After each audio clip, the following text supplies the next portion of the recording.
Hello, ladies and gentlemen, especially you Chambers Rebels fans, as we are here to have a very special event that we are going to put on our Sports Live YouTube channel.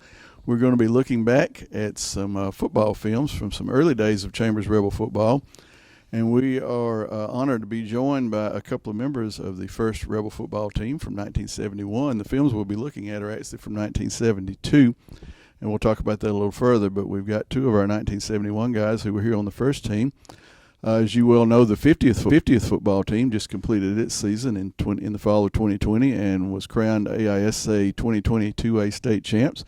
With us from that team are Coach Jason Allen and Athletic Director. Coach Allen, glad to have you with us. Great to be here, Calvin. It's good to be celebrating 50 years of Chambers football, especially with the state championship, isn't it? Absolutely. It really worked out well, didn't it, to achieve our first 2A state championship, second overall in the 50th year of our program's existence. Really proud these guys could be here with us. These guys kind of got it all started, and if it wasn't for them, we wouldn't be where we're at right now. And to me, there were a couple of course, all kind of stories, and there always is in championship seasons, but two of the biggest ones involved the two people to my right. Coach Allen, of course, is the father of number 10, Peyton Allen, senior quarterback, who was AISA Back of the Year this year. And a big part, of course, in the success of the Rebel football team. To my immediate right is Randy Lindsay on the first football team. His grandson, number 30, Cade Tarver, is a senior on this year's 50th football team. So I think those are two of the neatest stories that arose out of the 2020 season. But let's talk about our two guests. And I'm going to let them tell a little bit more about themselves as far as what positions they played and what their number was and all that. But let me first introduce Mr. Sid Mickle. Thank you, Calvin. As you can tell by my really well-fitting sweater, a little bit of difference since those days. I was number 66 in our senior year, and Randy and I remember those days quite well. We had that first year with Coach Pugh just getting the program started, and it was a struggling year, but we played, I think, as well as we could be expected. And there were 8 seniors on that team, and we were a pretty close-knit group. And we had a really talented guy, the greatest athlete I ever played with, Richard Heath, leading us in that year. And we went on to win 8 and lose 2. We played some pretty stiff competition, and I think the greatest thing about it was just how much fun we had and how much we remember all those fun days. And Coach Allen, I'll let you loan the microphone to our other guest, Mr. Randy Lindsay. As you can tell, we're filming this in the school building, so you'll hear the bells go off every now and then. But, Randy, tell us about your playing days, your number and your position, things like that. Well, I was number 84, as you can see here somewhere, but this is 50 years old. But I played, I was a wide receiver and cornerback. And as Sidney was talking about, that first year we played, there was no classifications. They didn't have but one, so we played the biggest schools in the state, and I think we held our own pretty good. What, Glenwood beat us, 14-3? 14-8. 14-8. And Macon Academy, they beat us by 1 touchdown. So we held, and back then they were the biggest schools in the state, along with Hooper, which we played in the state playoffs. So, but I think we represented the school real well, and I'm just proud of what this guy here beside me has done with it, and he's kept us on top for 20 years almost, hasn't he? But, yeah, we've enjoyed the run, and especially me, because I watched every game. I don't think I've ever missed one. So I'm there at some sports event every time it happens here, but I've really enjoyed it. Well, what do you two fellas see as, in 50 years, the biggest changes you've seen in high school football? I think it's speed and just athleticism. I mean, the players are bigger, players are faster, and they're stronger. It's amazing to me how talented, like this group of athletes, both state championship teams that we watched in the last 5 or 6 years that I've been lucky enough to get up and see some games. and the program is just so much more sophisticated. I think Coach Allen is an unbelievable coach. I think his program just has so much continuity, you know, from the JV team up to the senior team and their schemes and their offense and defense. It's just really impressive. When we played, you know, there was one coach, Coach Pugh out here for most of the time, and then Coach Phillips joined us. And we didn't really have any time. You know, we didn't get any instruction. We were out there on the field as a group, and Coach Pugh just was a great coach, and he just demanded excellence from us. And we practiced hard and we played hard. And let me make one correction too. Randy was right. Glenwood was 14-3 because you remember Neal kicked a field goal in the first quarter and we didn't score again. There was an unfortunate incident in that game, you might remember. 66. It wasn't 66. I think it was Neil Reynolds. And the 14-8 was the Macon unfortunate game. We had that problem. So those two losses. But let me say one thing. Back when we played, there was no weight room. We never did lift weights. All we did was run. So that was the only in shape we got was just run. And we didn't drink water. We run suicides every day after practice, and sometimes that took an hour. So, but we could run. Well, from some of the stories I've heard, I don't know that young people could endure some of the things that you guys went through. You know, it kind of blows my mind that back then they thought water was something you didn't drink, and evidently it wasn't as hot back then as it is now.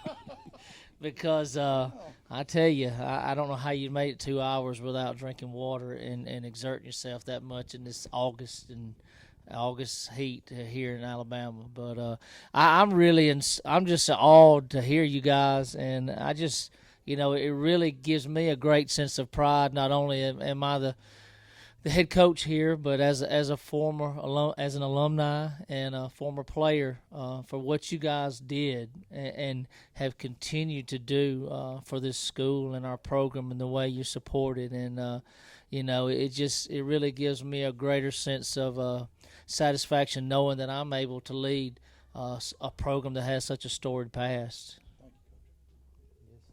Let me point out, in 50 years, Chambers has played in 9 championship games. But even more incredible to me is from a statistical standpoint, beginning in 1996, which was 25 seasons ago, we've played in 9 championship games. So that's about 1 out of every 3 years, which means every kid, if he plays 3 years of varsity, is going to play in a championship game if you average it out that way. Of course, it hasn't worked out that way because we've been to 6 in a row or 5 in a row. But 6 in a row. 6 in a row. That's right. It is 6 in a row. Don't cheat us, Cal. I guess hadn't added this year's in my mind yet. I'm still on 5. But I mean, think about that. There are kids that play at every level, even to the NFL, and never play for a championship. I mean, they may be on some good teams. They may be a star and maybe a big fish in a small pond, but they never play on a championship game.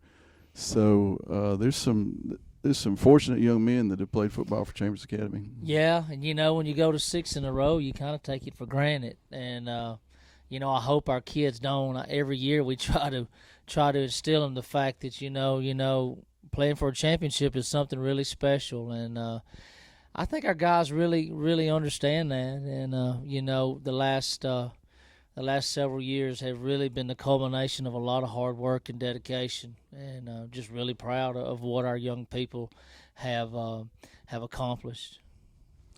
Guys, tell us about Coach Pugh. We've mentioned Coach Pugh several times. You told me before we started this he was only 4 years older than y'all, so This was his first job. tell us about Coach Pugh. He was a unique individual. He was one heck of an athlete. He would get out there and put a helmet on and go toe-to-toe with us every day, run all over us. And he was tough as they come, but, hey, I think he instilled in us to what we're doing today. So Some of us were hard-headed. Not me, but some of the players on the team were kind of hard-headed and wanted to do things, you know, technique-wise a little different than what Coach wanted to do. And I can personally assure you that he has slung me from basically every corner of this field. I used to have this bad habit of trying to tackle people high, and grab them and kind of sling them. And he really hated that. I mean, he wanted you to lock up on a guy and really take him to the ground. So on more than one occasion, he has shown me how slinging somebody around is really done well. And he has tossed me a lot out there. I got to tell you, I talked to Coach Pugh probably 2 years ago, maybe 3 years ago now, after not having talked to him much since we graduated. And I got him on the telephone after Lamar had made contact with him. And I was so happy to talk to him. It was really just a great personal moment for me. But he remembered every single player on that team. He remembered every number. He remembered games. He remembered what we were doing and what we were trying to do. And he coached, I think, 27 years. I think the guy was just one of those incredible individuals. And, think about this. We're in our 60s. We've been a long time away from here. And we hold Coach Pugh in really high regard and a lot of respect for him, too. And that doesn't come by chance. That comes from, example. You were telling me earlier he was a punter in college. He punted at Chattanooga. And You incorporated that into your practice routine. to Every end day. practice. Every day. And I learned something new. I'd forgotten Randy was a long snapper, so he got to snap about 1,000 balls. Coach Pugh would make two wings. You'd line up on the right and the left, and he'd give you a 3 or 4 count to run downfield, and then he would punt. And, he'd punt the ball 50 yards easy. So you're in a dead run looking over your shoulder, and in order to lead practice, you had to catch one in the air. And on several occasions after I had become only the last person on the field, I would miss the next 2 or 3, and he would tell me just to get off the field, just get off my football field. It's a pretty common thing for him to say to me. And one of the things I learned in speaking with him, because I've talked with him a couple of times, because I was actually in the 4th grade during the football season that we were about to talk about, so I was here. And I remember him because he was my PE teacher. But anyway, he was here when Torbert Field was constructed, and he remembered all of the people who participated in grading the field off and lining it up. But they left him here to line off the yard markers and paint the lines. And when he got to the north end zone, the north end zone was only 9 yards deep. So he said he looked around, realized he was the only person here, and he just left it like it was. I didn't know that. So anyway, That's why I'm a little off every time I get to yeah, that's why those guys can't ever get in the corner of the end zone. Somebody moved the corner. But anyway, that was a great story, and he also told a story about the first game we played ever was against Tallapoosa, and he looked up in the stands up here, and there was some kids from Tallapoosa up there spying on y'all. Do you remember that story? The first game was at Tallapoosa. Yeah, it was at Tallapoosa, but didn't some kids come over here and were spying on the? Well, yes. Yeah, I remember 2 or 3. Because they were local kids. Yeah, they was half the team was from Lafayette, so they'd come watch us practice. I don't know if they were spies or just wanted to. Well, he thought they were. He was pretty emphatic about the way that he encouraged them to leave that day. So anyway, but yeah, we're about to watch some film from the '72 team. Now, unfortunately, we do not have film from '71, which would be great if any of you all out there watching and your father or grandfather stuck some old game films in the closet. And when you cleaned out the house, you find them, please let us know, because this is kind of how we came by these, I guess. But these are 1972 films. There are 4 games. They are in no particular order from the season. But we're going to tell you what the date is before each game. And you will see games against home games against Tallapoosa, Eclectic, and who'd you tell me? Lakeside. And you will see a road game against Glenwood, the road game that we were talking about earlier. And we'll talk a little bit more about that incident on the field. I'd rather not. But Well, he says he'd rather not, but if it's on film, I guess y'all can talk about it.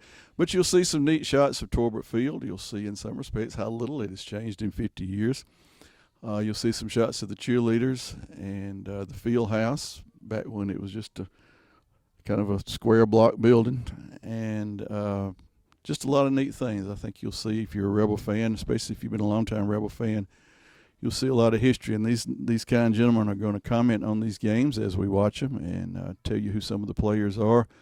unfortunately, some of them have gone on before us. We mentioned Richard Heath, who died just in August, I believe, and was recognized at one of the home football games in 2020. So time marches on, and as it marches, some of the warriors fall to the side. So that has happened in some instances here, but this is meant to be a happy occasion, and we're going to enjoy hearing these gentlemen talk about these games. Coach Allen, have you got anything else that would be an interesting question to ask both these guys? Well, you guys were talking about punting and how important it is, and how special teams are really important still in the game today. And Coach Pugh evidently saw that 50 years ago, and it's ironic that basically I thought our championship game came down to a punt, and of course we didn't go through with the punt. It was a fake punt, and it was successful for us, and I think that was really a big key to us winning the state championship. And, you said Coach Pugh loved to work on punt. The coach from the other team met me after the game, and he said, I had a pretty good feeling you were going to fake that punt. He said, we watched film all week, and he said, I told my assistant, this guy hates to punt. He said, he just don't like to punt. And I said, you're right, Coach. I don't care to punt. I don't want to give the ball back to you, But we had worked on that fake punt for 2 years. A lot had gone into that fake punt, and you just never know when that opportunity is going to come. And our guys were prepared, and really were able to execute that. So special teams are still a huge part of the game of football, and I think they always will be. I know they're not quite, in some of the higher leagues, they've gone to fair catch and kickoffs and things like that. But, that we were able to win a game basically on special teams there to win a championship, I thought was really neat. Randy and I were sitting in the stands together at Cramden Bowl. And when you call the fake punt, I think both of us almost fainted. Believe me, we thought it was the gutsiest call we'd ever seen, and it turned out to be pretty much the pivotal play. You didn't fool everybody. The announcers, did you watch the Scambius? Yeah. They called that. He's not going to punt. Yeah, but unfortunately, fortunate for us, they still had to stop it. That's right. And so our guys did a great job executing that play. He made a nice catch. And I just want to throw in, if I could, one other thing. We were talking about the early days with Coach Pugh out here. When I was in the ninth grade, in the 10th grade year, our first year here, we didn't have anything but basketball and baseball. And there's another one of those really unfortunate incidents. They just seem to have every once in a while. And Coach Pugh was a guest umpire. They brought him in to umpire one of our baseball games right down here. And I tried to score, and I think he just missed the call and called me out. I think he missed it. So I don't know what happened. I started arguing with him, and it took him about 10 seconds to throw me completely out of the game and away from him. And the next year, it's very strange. My Uncle Harold comes home one day and says, you need to go to the school. You have a new football coach. So I was really excited. I'm thinking, this is finally happening. We're going to have a team. I got to get out there. So I jump in my car and I drive to Chambers Academy, and I walk in, and there's Mr. East, and this guy turns around, and it's the umpire who threw me out of the 10th grade game. And I shake hands. I mean, I wanted to just cry. I just wanted to just cry. And we shook hands, and he talked to me for a minute, and he handed me a playbook that was probably 2 pages. And I said, thanks, Coach, and I'll be here next week. And he said, before you go, I don't like athletes arguing with officials. Don't ever do that again. So, welcome, Coach. Good to see you. One thing you'll notice in these game films, there was a member of this 72 team that went on to be a place kicker at Auburn University, and that would be Neil Reynolds, and we're hoping Neil will join us at some point in time during this process. But Neil was the kicker at Auburn University for a couple of years and was the last He played 4 and kicked 3. he was the last old-time George Blenda kicker that Auburn had. They went soccer style after that. Neil O'Donohue came in, was a soccer style kicker. So Neil, I guess, is our only D1, what's currently D1 football player in 50 years of Chambers football. But you'll notice that. Of course, these are black and white films, and they are of the quality you might expect of a 49 to 50-year-old black and white film. But we're hoping that you all enjoy some of these scenes, and we certainly know that you're going to enjoy the commentary that you're going to hear from these guys. So we will pause for a minute and let Mr. Howard get us set up, and we will start talking football 1972 style. All right, ladies and gentlemen, you're looking live at Torbert Field in Lafayette, Alabama, on the campus of Chambers Academy. Today is November 3rd, 1972, Friday Night Lights, and it is senior night at Chambers Academy as the Rebels prepare to take on the Tallapoosa Academy Eagles in the final regular season game of the 1972 season.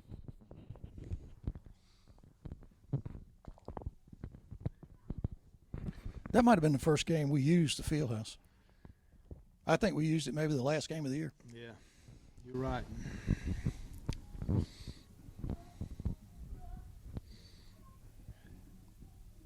Eight seniors.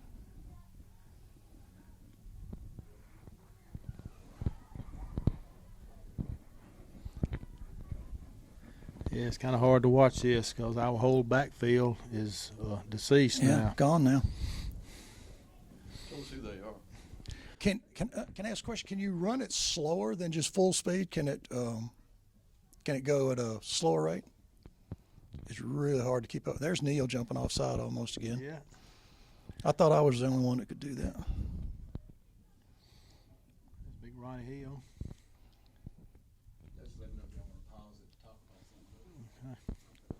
Tell us who your backfield is. The quarterback was Gary East. This was the first year he had ever played quarterback. Number 12. He did an outstanding job. We had Richard Heath, we had Floyd Ruff, and we had Fred Harmon.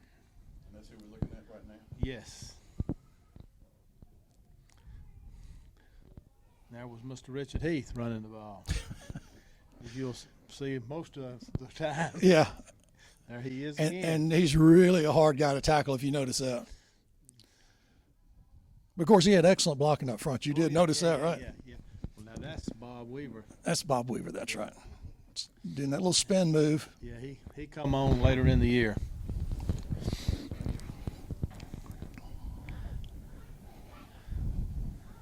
Didn't help him a lot there, but No, he ran harder. that 66 didn't block. There goes Big Richard right through the middle. And look, watch this run. Watch him just not. You just can't take him down. Of course, he's running to the right side of the field over there. That's obviously the right place to be running. Is this this is our first possession? Yes. He's averaging about 10 yards I clip. think we scored every time we had the ball that night. Pretty close. And I think you catch a touchdown pass right here. No, that's off. That's a false start. I think here's where you catch a touchdown pass on the Elton drive. No, it's coming up It's going to get here one day. There right it here. is. Down There on it one is. knee, touchdown, Randy Lindsay. There's our old There's silver Neil. toe kicker. And it's 7-0 Chambers, right? 7-0 Chambers. I think.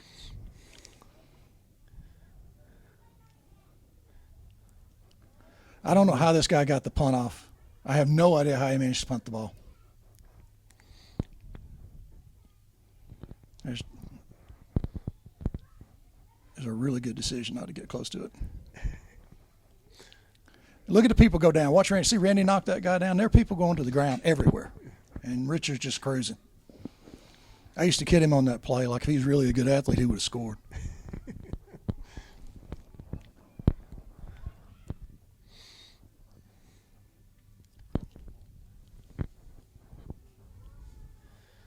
That's Fred Harmon with the ball. Yep. He was a tough one. Let me tell you what. Small and tough. He'd run over you, though. There's Richard over the top for a touchdown. I think we missed that first point. I think this is 14-0, Calvin. We went for 2 and got that.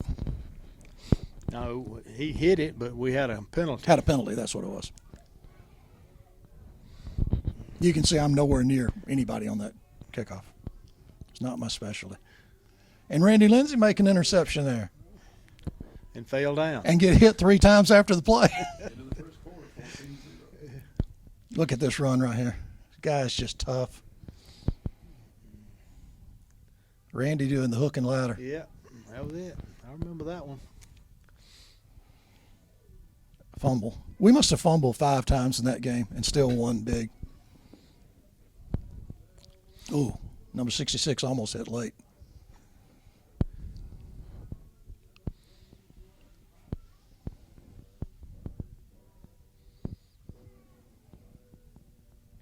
Nice play by Neil Reynolds.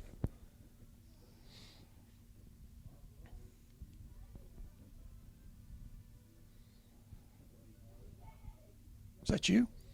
I don't remember. 86. Who was 86? I don't remember an 86, I swear. I don't I either. thought it was you. Thank goodness there was motion on that one. Get Richard beat up. Fumble again. Fumble number 2. And they got basically nothing after that. We pretty much tightened up on them.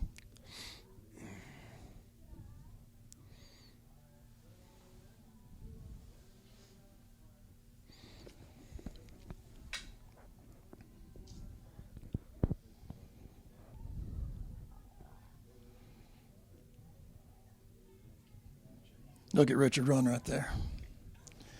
You'll notice that we had that pause set. That was something that was really new to us that Coach Pugh wanted us to do, and we used that to our advantage, changing the snap count a few times in the year. And we jumped off about half the time. Was that our third fumble, by the way, that just happened?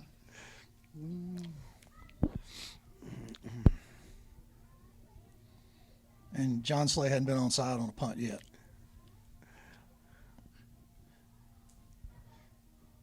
I think we score here pretty handily. On this drive, anyway. Watch Richard run over this guy. Boom! Right on through him. Didn't count. As you notice in these, just about every tackle they led with a helmet, crown of the helmet, which is no, that was how you did it. And if you notice, every block is at the ankles, diving at everybody's ankles.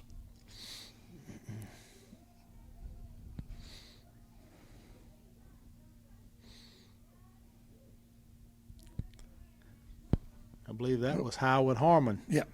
Carrying the ball. That was Richard him. slipping. Yeah, we had to punt here, actually. I remember that.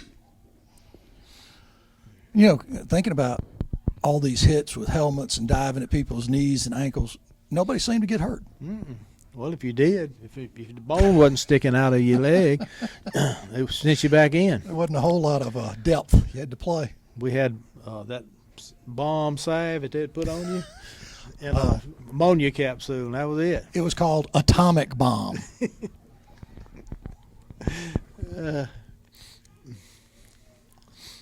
There's tough old Gary East turning it up. Yep.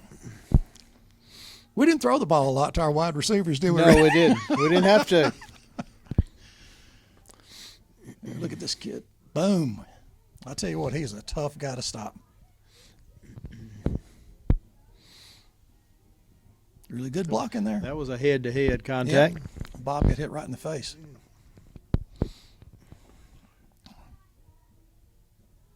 Look at that kid go.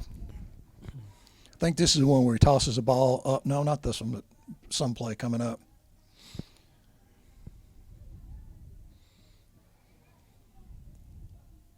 Almost got it in. Yep. Sure he dives He'll get in. it. He'll get it right here. Went for 2 and got it. It's 22 to nothing. Sounds about right. There were penalties. I mean, you can't imagine the number of penalties in every game against us, for us. I mean, it's just a penalty fest back in those days.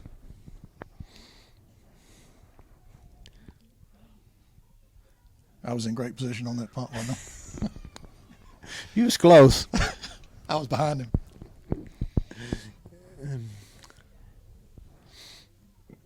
82. That was Art Powers. Art Powers. Richard Heath running like a monster right there.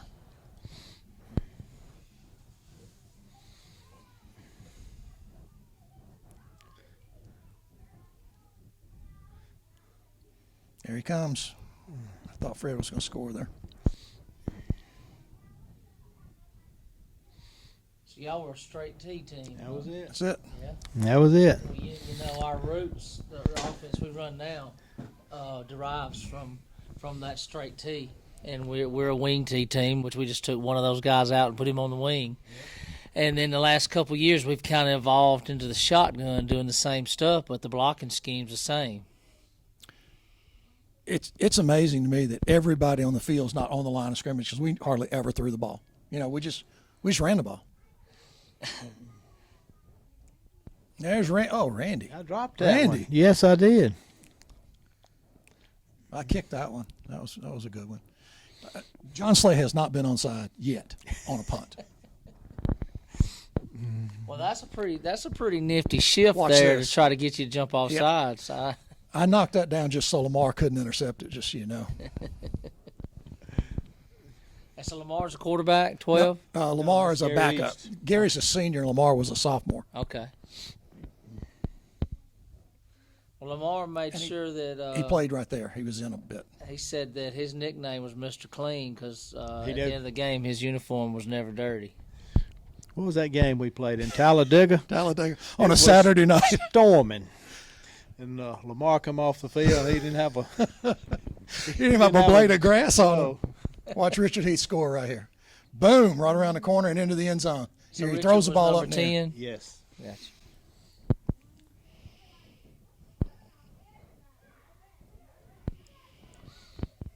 Neal was number 70. He was our kicker also. Okay. Played defensive tackle and offensive tackle. 34-0. Here is my last play on this football field. Now, Coach, did you notice that Randy and Richard went the wrong way on my interception and Yeah. kept me from scoring?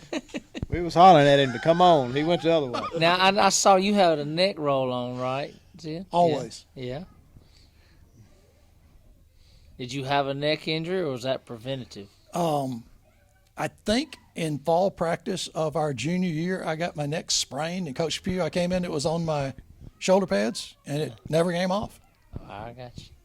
Now I noticed that you guys are real disciplined as far as getting down together. A lot like the old Dallas Cowboys on your cadence, which I think is kind of a lost art these days in football. It was really strange when this DVD came. One of the first things my son noticed and said to me was like, "You're using that shift, and everybody's in rhythm." It's kind of shocking for that day and time, I think. That's a great interception. I don't know if that was a screen pass or That was Stump, pass wasn't in it? the flat. Yeah, I think so. Ogletree. Yeah, we're not in there right Yeah. now. And this is at home still? This is the last game of the year, our senior year. Okay. And who are we playing? Tallapoosa. Tallapoosa. Tallapoosa Academy. And these backup kids with Lamar quarterbacking are going to score twice. Wow. They really got after him.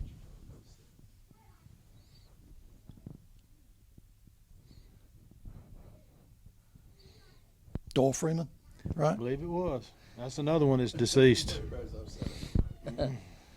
Well, there's a lot more of pre-snap movement, simulating the play to trying to get people to jump off sides back then. It looks like to me. Neal was doing that every play. He was always moving. I think these guys are going to go for it on fourth down and turn the ball over, and they score right afterwards. Yeah, that's a fake punt. Ooh, I don't know why that guy didn't catch that. I see why they didn't throw it very much. Yeah, nobody seemed to make much effort. Wow. Oh, Lamar. So he's a quarterback now. Yeah. 15. Bart Starr. And he runs it right up the middle. See the tight end waving with his hand up in the air, and the quarterback's running past him. True receiver.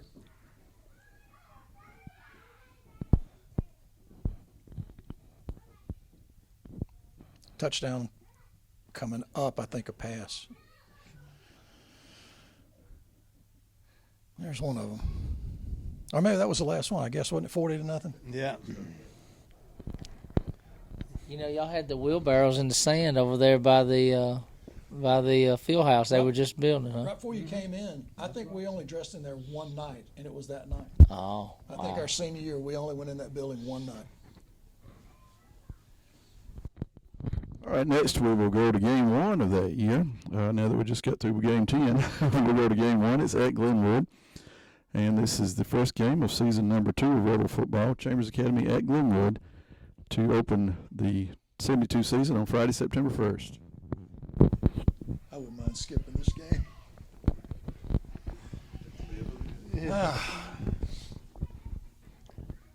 We Hey, hated this year. Glenwood. This year, Glenwood was awesome. They were tough. They had that running back. What was his name? Randy Yerkes. Yes, he was awesome. He played with us at Troy. Now, the film gets a lot better. This is from some spaceship. I don't know why it's so far away, but it closes up here in a minute. Look at that field, Coach. That was a mess, wasn't it? You see very little grass and a whole lot of dirt. Well, you know, I was the head coach there for 3 years, and we had problems in that same area Really? when I was coach there getting grass to grow. All right, this is big Glenwood, and Richard Heath is absolutely carving them up. Correct. Yeah, we pretty much dominated the first Well, half. as you see right there, there's pretty good blocking up front on the right side. You hadn't mentioned it yet, I noticed. Yeah, y'all knocking them off the line of scrimmage there.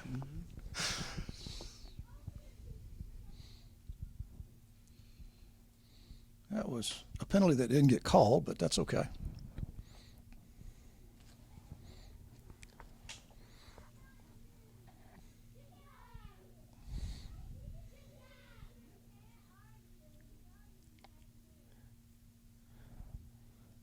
Yeah, that was Lamar short-armed a little bit. With the Yeah. side. What was wrong with Gary? I think they just rotate him in to make a certain play.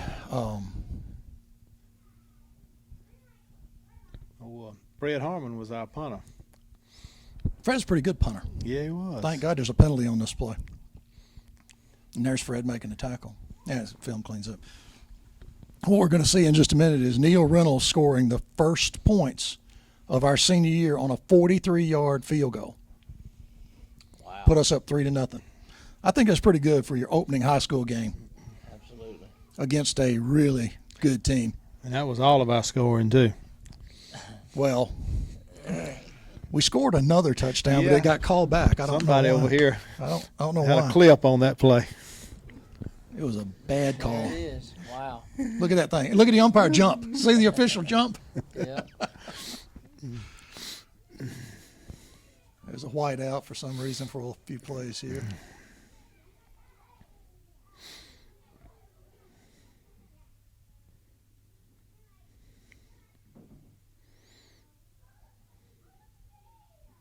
They are a very big and very strong group too. I remember these guys being tough. I don't think they had quite as many players as Hooper though, did they? Oh, no. Well, you know, Hooper and Macon Academy, some of those schools, Lowndes Academy, they were some of the better teams in the state, public and private. Absolutely. Yes, they were. I remember Lafayette High School playing Lowndes in Macon.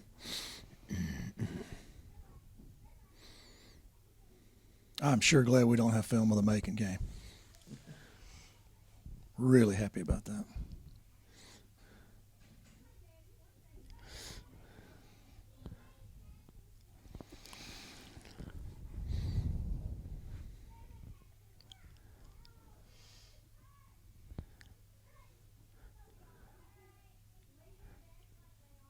Third and 1, and we got the first down, I think. That's, Power eye now. yeah, that's, We're really driving the ball fairly well against a big, tough group. that's two Harmon brothers in the backfield.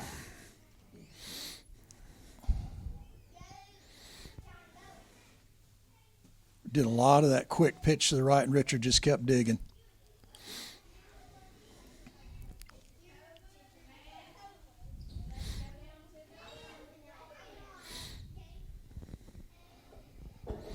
I think the unfortunate situation is about to come up here, Randy. Yeah, y'all keep your eye on number 66. Thank you. You're at right guard. Right guard and linebacker. And on that play, I got shifted down to nose guard and made a play, but then got a bad call. Got a really bad call. Punt again. Fred kicked him about up in the ice, didn't he? Yeah, he was a good punter.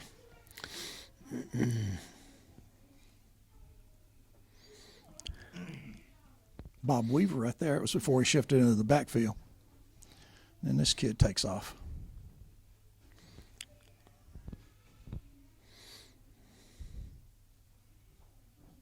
Trap play. And see, we really needed to make a play. These guys are starting to drive. We had a penalty, so they are really starting to move.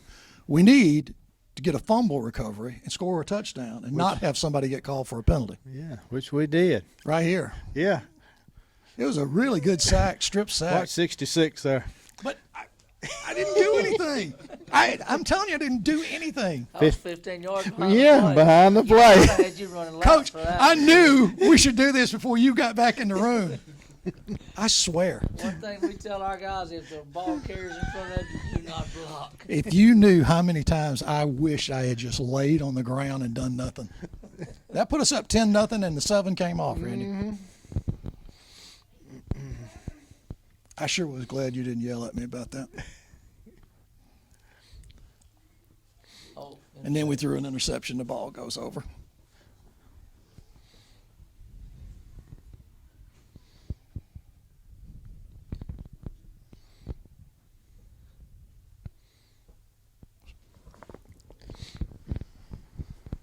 It was 3-0 at halftime, wasn't it? I think it's 3-0 at halftime. I think they scored to open the third quarter. We got after him, but he's a tough little kid. yeah, he was a good player.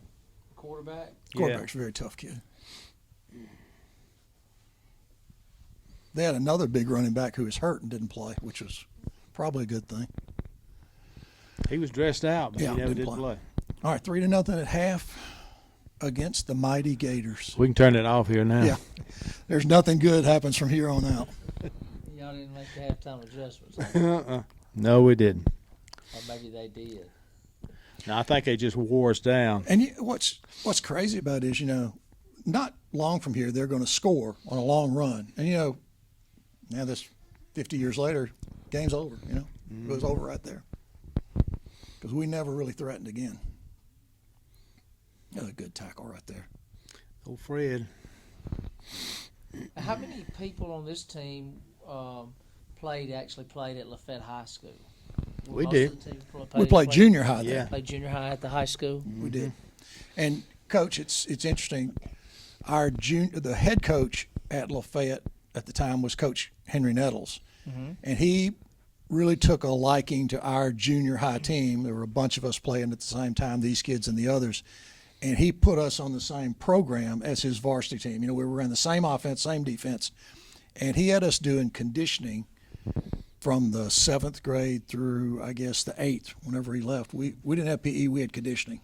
Which was running. I mean, really running. You remember running to Callahan's barn and touching it and coming back? It's a mile over and a mile back. Did y'all do push-ups, sit-ups, Yes. calisthenics like We that? we also ran up and down the bleachers, and we did this jumping exercise. You get up against the wall, and you see how high you can jump and touch the wall. And that big bank over there beside the gym, Yeah. right beside the school, we had to pick a partner and tote them up that thing back and forth. We did the bear crawl and the backwards Yes. bear crawl. Duck And we walk. boxed. We did a lot of really fun things. Now, were most of the players on this team went to the high school, or did you have some from out of town that went to the academy? Local. It was all local. Local. And the Tallapoosa team started the same time as Chambers, so we lost probably 12, 13 guys away from our big group Yeah. at that time. So some of the kids went to Tallapoosa. Yes. A majority of the kids went to Tallapoosa, and the reason Tallapoosa was less expensive at the time, and I think they gave some scholarship money away too. That almost was 6.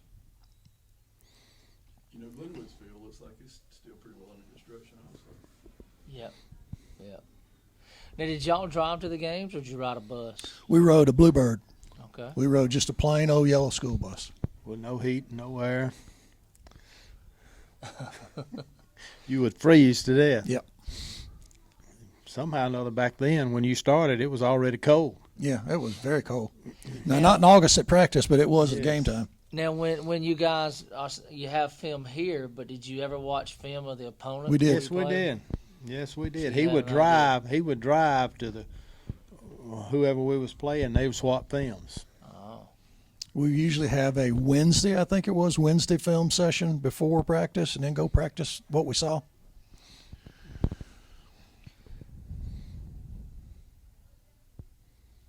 And when you guys practiced, did you wear full equipment then every time? Yes. I think the only we might have went in shorts on Monday. Yeah, maybe. And I think the week of the championship game, we stopped hitting after the first or second practice. We just ran plays, I got you. which is like vacation. You know, it's like amazing.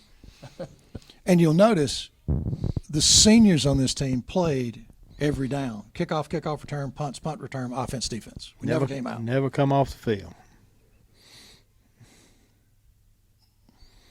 We might ought to come off the field at times, but didn't get that opportunity. Did y'all eat a pregame meal together? No, sir. No, just for the championship game. Now y'all made it to the Playoffs. to the Alabama Private School State Championship game. Yes. We were the just playoffs. We were in the first round. We were number 8. Yeah. No, we were number 7, and we played Number Hooper. 2, Yeah. Played number 2, Hooper. and lost to Hooper. We were 30, behind 30 something. 34 to to 6. We were trailing 18 to 6 at the end of the third quarter. Threw an interception down on the goal line, which was a right call. We've been running all night. They scored, and then we just kind of we Hooper ran out of had gas. some really good teams in the 70s and 80s. They did. Won a lot of championships. They had about 80 players too. They asked us to get off the field so they could warm up. They did. They won the state championship that year. Yeah. You notice it's still 7-3 though. There's only 5 minutes left in the game. Yeah. Well, they scored. I want you to watch the very end of this game. It'll show you what character this bunch had. I really and truly mean that. We get a punt blocked here. All right. That's really what sealed the game. All right. Yeah. Now they're going to try to score. It's 14-3 now, but they're going to try to put one more on us. I want you to watch what happens to them.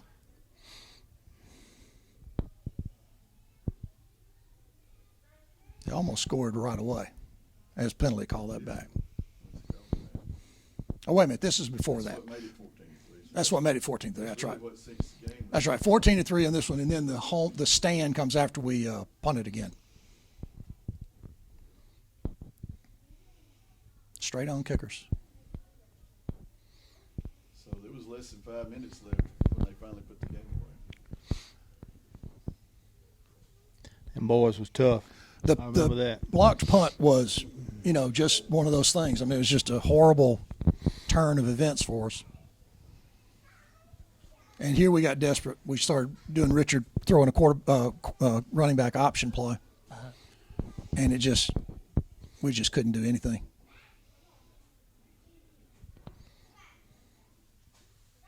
Was that you, Randy? Yeah, it was me. Randy, you mostly played tight end, or they split you out? Split. Most. Split out. Yeah. One split.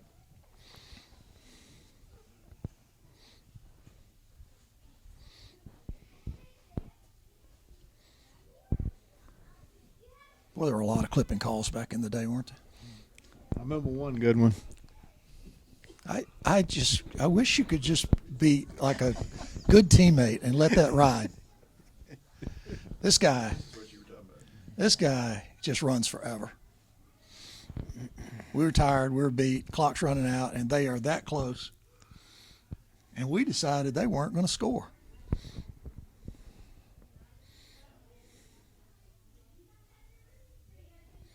And they got real close.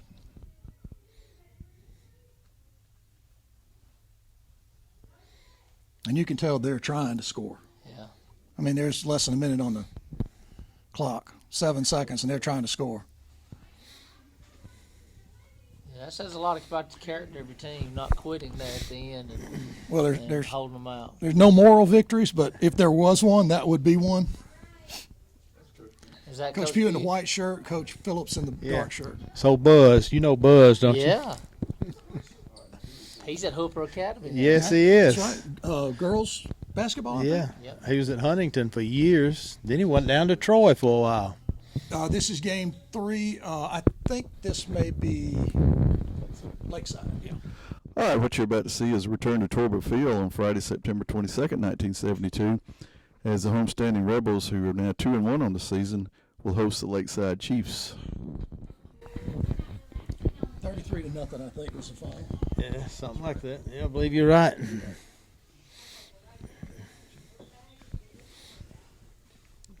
Jason, can you see? You want me to move? Yeah, I can see.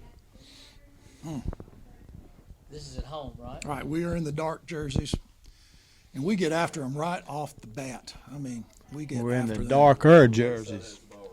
Yeah, and we just that was a very late hit, but it didn't get called. Yeah, they didn't call those back then. Oh. We've come politically correct now. Yeah. Don't let that happen anymore. Good punt.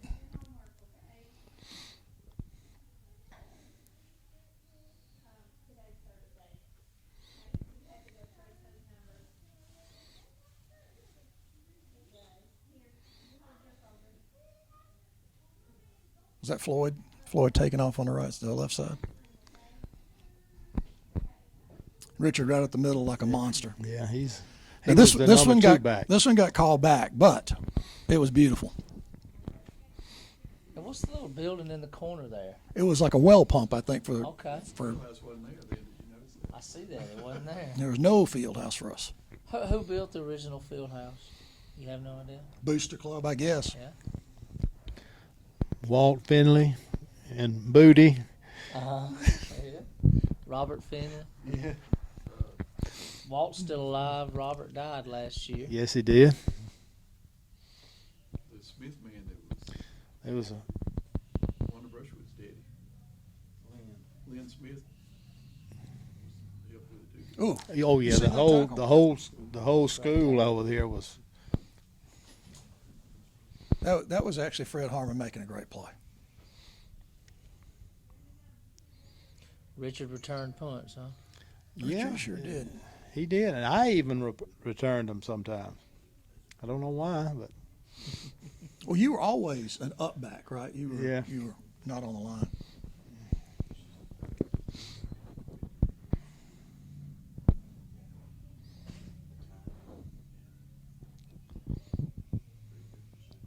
Well, those are the same goalposts we have now. Oh, So, probably so.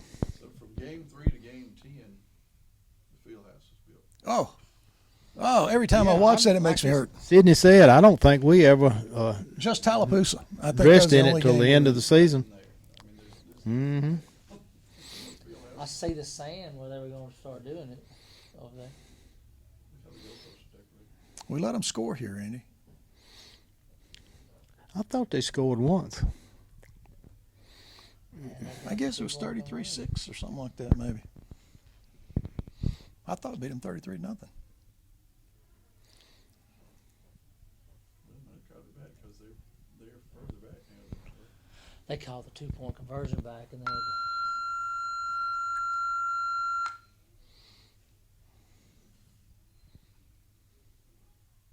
Good Lord. Boom. to feel that one still. Mm-hmm.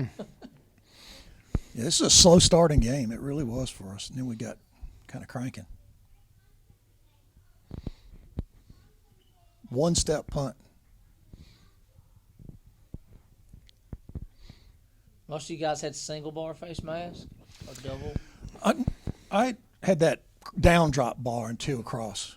I think that was kind of common for a lot of linemen. You know, that number 70 is Neil. He's our kicker and our defensive. That was Ronnie Hill jumping off sides, Yeah. There wasn't much hope of that coming back. piling on there. Late hit the game before. Y'all are in the. This is Lakeside on offense. Yes. Right. So Chambers had blue helmets. Did. I think I have one of those helmets in my office. You probably do. Got a bunch of scars on it. Well, Probably. you know, I don't know when they changed to white helmets. When I played, they were solid white. Really? And we changed them in the year 2000 to silver. And then we changed them again in the year 2017 to blue, I believe. Well, let me tell you about my first helmet when I started playing football. It had a piece of cardboard in top with strings down to the side, and that was the helmet. Tells you how far it's come now. Well, I imagine you learned not to hit with your helmet, didn't you? No. Maybe if they wore those helmets now, we wouldn't have all these targeting rules. There you go. And there's the cheerleaders. This is homecoming, by the way. Oh, wow.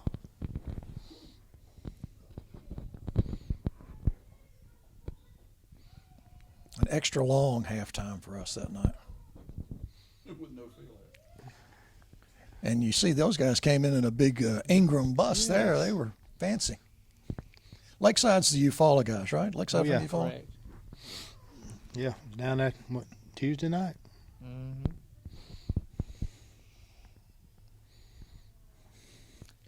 Who was the homecoming queen? Becky Tucker Becky Tucker. took over from Beverly Brown. Now, Jane Welch was it one year. Maybe, well, Becky definitely was our senior. I thought Beverly was I think Jane Welch won it the the year first before. year. The first time. Yeah. Maybe, okay. Steve Alsbrooks, right? Looks like him. He was our photographer. Yeah. That's Jeannie White. That's Beverly Brown with Coach East.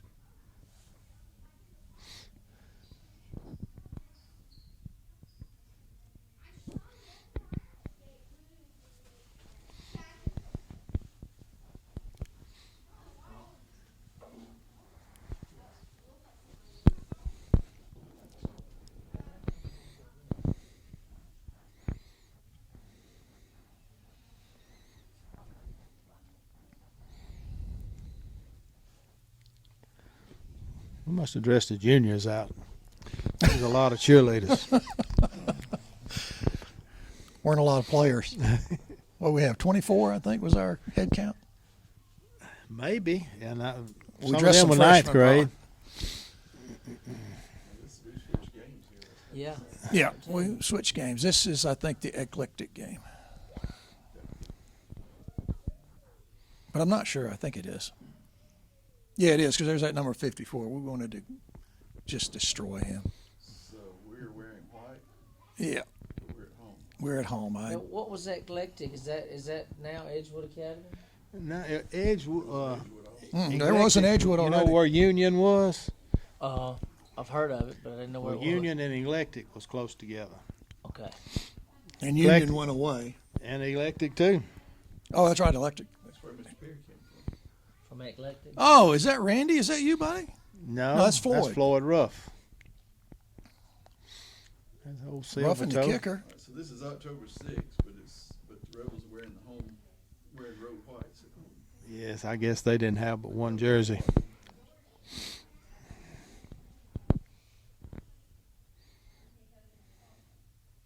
Fake punt. And he got it.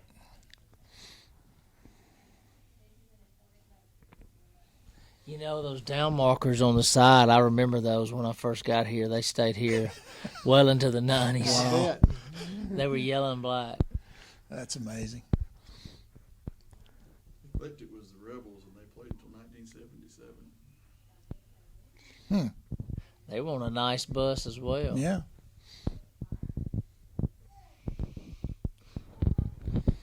I would assume those are the original light poles, wouldn't you, David? You know, when we were talking about building the field, I can remember coming out here on a Saturday and a Sunday and sprigging the grass on the field, and the RA guys climbing the poles to put the lights up. Wow.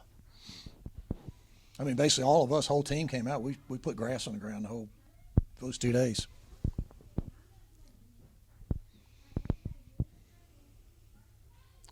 Good tackle, strip. You know, one thing people have always commented what a nice playing field we've had as far as a surface and our grass is really a great stand of Bermuda. I don't know if they put Bermuda on it originally or not. I don't remember. Let me tell you a story about that.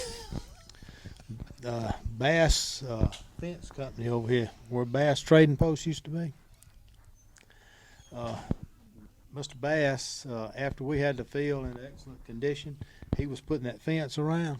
He drove that truck of his out through the middle of the field in ruts that deep.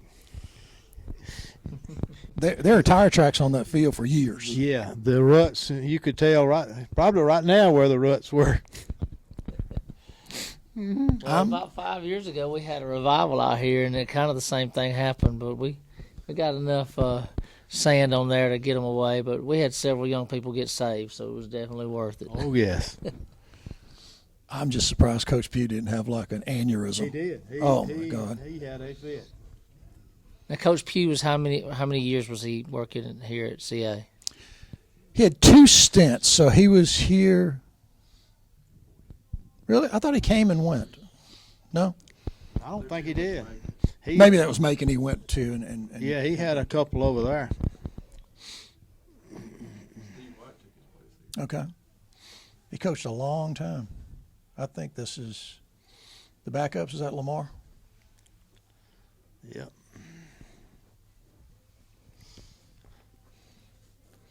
That's Howard Harmon. Yeah. I think Tracy Hill scores a touchdown here, kind of that backwards falling in. What number's Tracy? 44, wasn't he? No, Coach Pugh wouldn't let anybody wear 44. It was his jersey in high school. Okay. You can tell he wasn't about that tall. I think he was 20-something maybe. Floyd Ruff.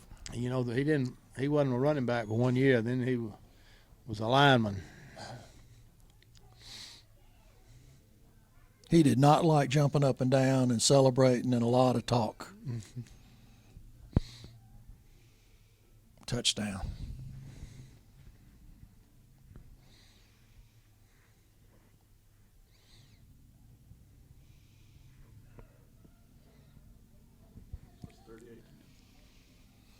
Yeah, score one more touchdown. I think they missed didn't get the 2 point. I think it's an interception.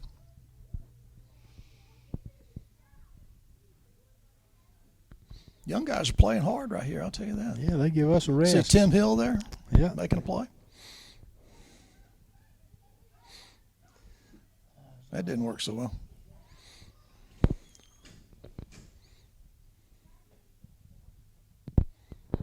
Maybe they just turned it over on that. No, they tried to punt it, and he tries to get it again and didn't make it. I think that's Tracy Hill right there, number 24.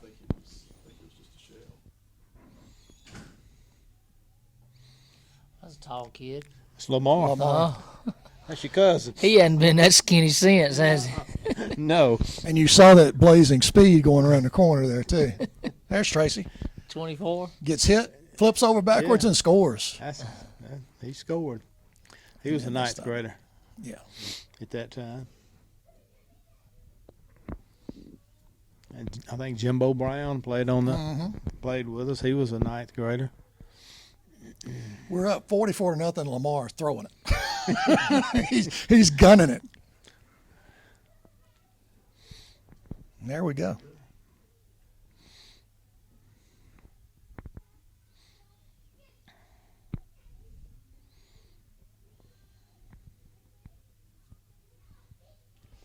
What's that like, Coach? You just beat somebody 44-0. What positive thing are you going to say to him? You just say, yeah, all you can do is say, good game, Coach. Tough luck.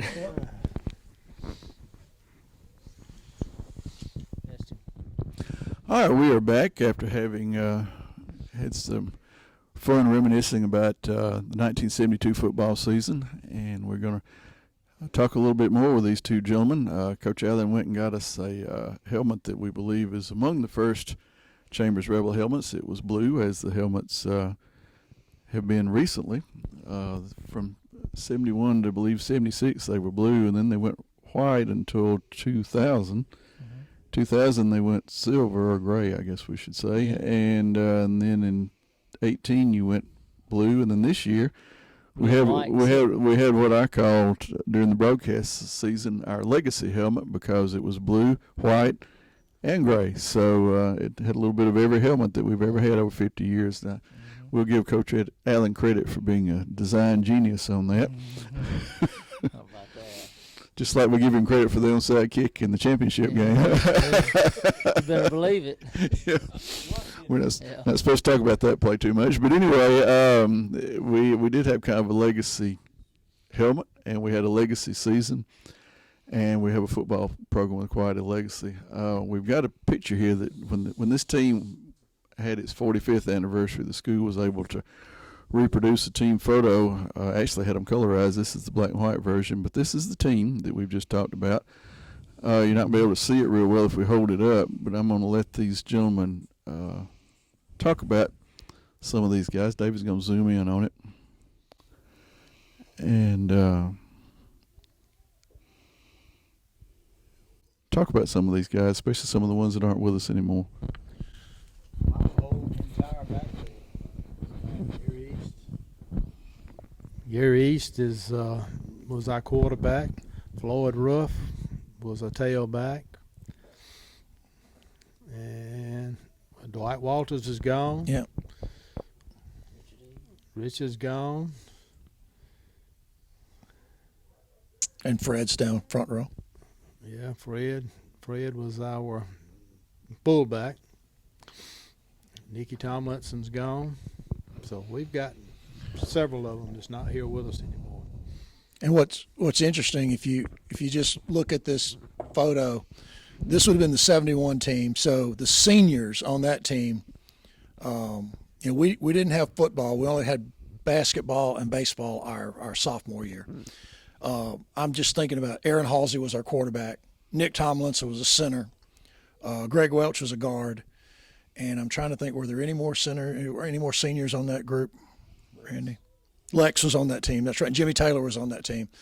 And they were tough guys. I mean, they stepped up knowing we were going to have a challenge. I mean, we were going to have a tough year ahead of us. And I can remember Nick Tomlinson was one of those guys who was just pure leader. Every day we worked. I mean, it's high school kids. It's like, he just expected it. I mean, he was kind of like Coach Pugh's on the field guy. And I'm telling you, he's lit me up several times, like you don't stop, keep going. And he was just that kind of guy. And, the other thing about jerseys was these guys got their jersey picks. And maybe it's that way always, but I wore number 88 my junior year, which was fine. I was happy with that. And Greg Welch was number 66. And as soon as he was gone, I wanted 66. That was the thing I wanted to do. And, Coach was in charge of that, though. You had to ask for a number. You didn't just walk in and select a number. You asked Coach Pugh, and he said yes or no. So different times and a lot of fun times, but, boy, there were some great guys on this group right here. Coach Allen? Yeah. I mean, I counted 27 players on there. That's a pretty strong foundation to start off the program with. I can remember times when I would have loved to have 27 players. Just recently, we've passed the 30 threshold, and then we've even gone past the 40 threshold, which, that's a lot of players for our school, a school our size. So, that kind of caught me off guard. I was thinking you may have 15, 16, 17 kids out there on the team. I've learned a lot about this team. I know one thing: they played hard. They played really hard, and just really fun to watch. Well, gentlemen, unless there's something else you want to add to this little trip back into time, we will wind this up, and it will be posted on our YouTube channel for all of our Rebel fans to enjoy, and maybe see some folks from Tallapoosa, Eclectic, Lineville, and Glenwood might pick up on it. Who knows? But it was a great year in 72, great year in 2020, and I'm going to let Coach Allen close with his famous saying about always being a great year. So. Yep, and I think these guys can attest to it, but just like our guys now, we all have that small town bond, that family feeling, and we all know that it's great to play for the CNEA. Hope you enjoyed it. Thank you, guys.